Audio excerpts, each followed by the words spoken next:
Bonjour à toi, cher spectateur. Anselme, le bruit du temps de Wim Wenders.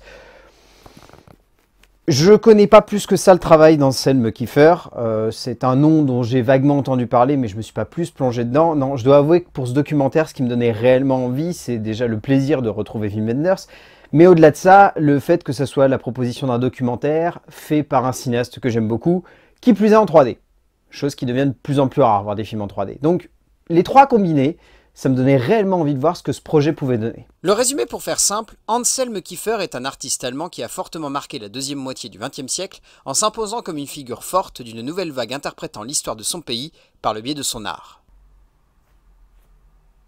Si vous connaissez Wim Wenders, vous savez très bien sur quel type de terrain le cinéaste va encore nous embarquer. La proposition est assez intéressante parce qu'elle consiste réellement, et d'un point de vue cinématographique tout autant que narratif et immersif, à nous plonger dans l'art de Kiefer, à vraiment nous faire ressentir ce qu'il essaye de nous faire comprendre et interpréter au travers de son travail, qui est un travail assez dantesque lorsque l'on prend conscience de celui-ci, lorsqu'on le voit peinturé par Wim Wenders, lui donnant une espèce de forme hybride assez impressionnante et imposante sur une toile de cinéma, qui plus est combinée par une 3D qui donne une perspective que l'on n'a pas forcément l'habitude d'avoir sur ce type de proposition, qui là donne quelque chose d'assez fort et d'assez immersif. C'est typiquement le genre de documentaire que moi j'aime beaucoup parce que même si je peux trouver ça un petit peu lent, un petit peu trop contemplatif, un poil trop, on va dire, dans la surinterprétation artistique et iconique de ce qu'un artiste a envie absolument de nous faire ressentir et de retranscrire au travers de son art, je peux pas m'empêcher de trouver ça beau tout simplement. Dans sa beauté la plus pure, dans cette sensation et cette immersion où j'ai vraiment la sensation que des images ont envie de me parler, ont envie de me faire comprendre le point de vue d'un homme, que ce soit sur son époque, que ce soit sur ce qu'il a ressenti étant plus jeune ou ce qu'il ressent encore aujourd'hui par rapport au monde dans lequel il vit.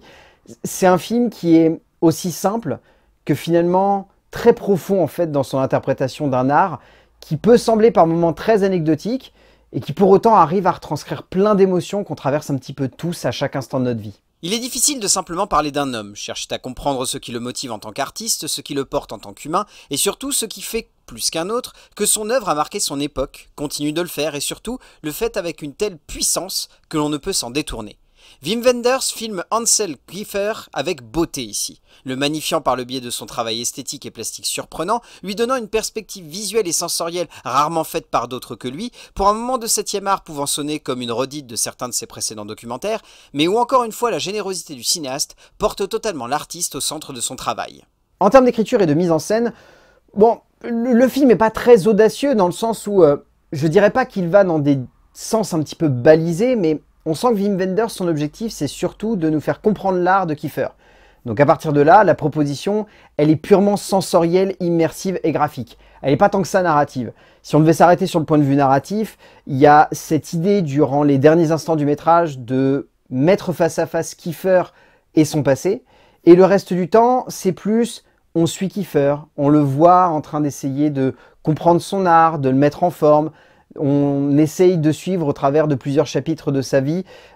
qu'est-ce qui a modelé son art et qu'est-ce qui l'a fait évoluer, passant d'une interprétation mythologique à une impression historique de ce qu'il a envie de faire ressentir au spectateur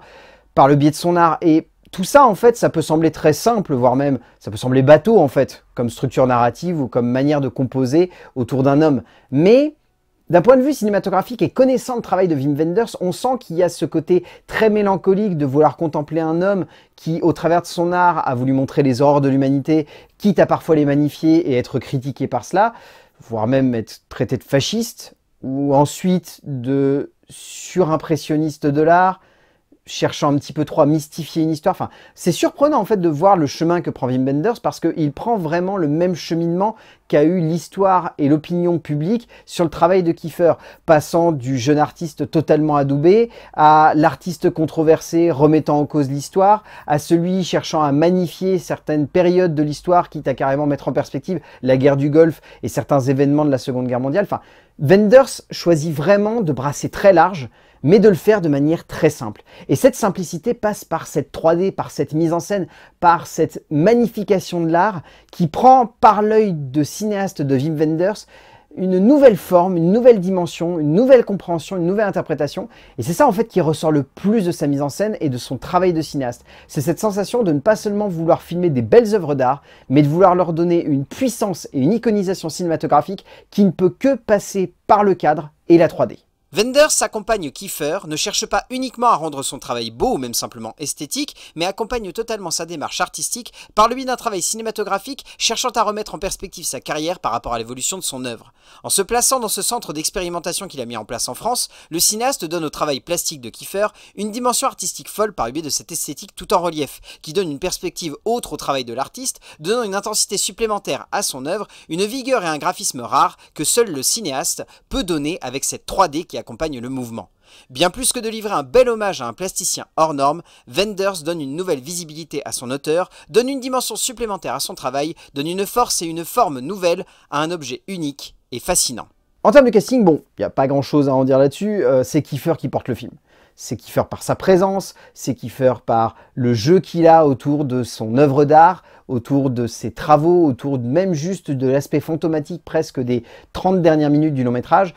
Il faut citer tout de même son fils qui le campe lui plus jeune et le petit-fils de Wim Wenders qui campe sa version enfantine.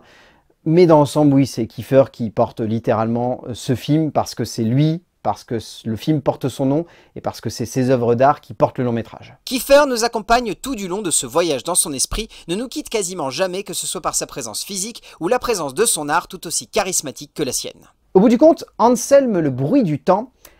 est une œuvre cinématographique qui ne vaut le coup finalement qu'en salle. Parce que je pense foncièrement que si vous le regardez chez vous, avec la platitude d'une 2D qui ne donnera pas la perspective qu'a voulu donner Wim Wenders au travail d'Anselme Kiefer,